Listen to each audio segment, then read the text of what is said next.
Hey y'all, Rachel here. We're going to be exploring the relationship between your breathing and the movement that's often known as backbending in yoga. And I'm going to play with a little baby cobra pose, small bhujangasana. This breathing pattern, however, is something you can explore in any backbending shape, seated, standing, lying on your back, lying on your front. So feel free to experiment with it in different poses and really see how it works for you. It's not so much about right and wrong as it is about understanding the relationship between your breathing and this particular pattern of movement, especially when we're moving through the upper back, along the back of the rib cage, which of course houses the lungs, and the muscles all around the rib cage, including the diaphragm muscle through the bottom of the rib cage, are of course very intimately connected to our breathing.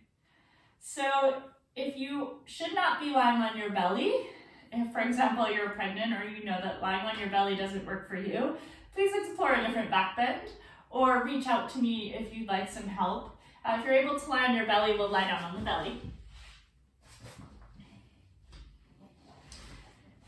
If it's comfortable for you, you can bring your forehead to the mat.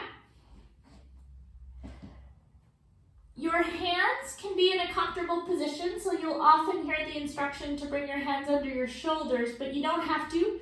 They can be forward, they can be wider, they can hover off the mat.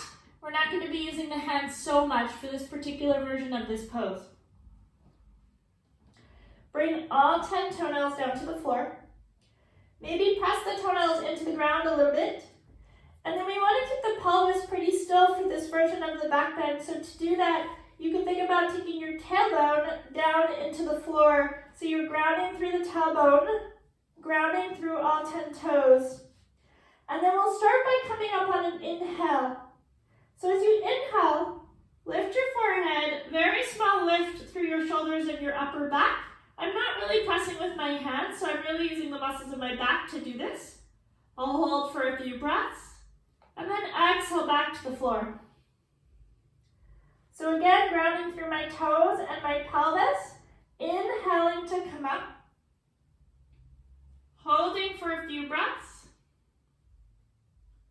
and then exhaling to come down. And then we'll switch the breathing pattern. So now you're going to come up on an exhale.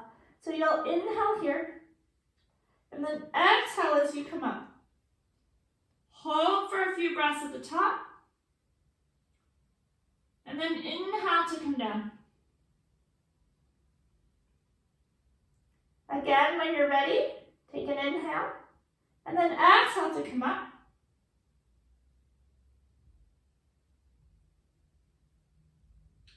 And inhale to come down. So you can explore this breathing pattern in any back bend. You also, of course, can come in and out on an inhale, or in and out on an exhale. Give it a try. See what works for you and why. If you have questions or experiences, I'd love to hear about them. And I hope you enjoy this exploration of your breath.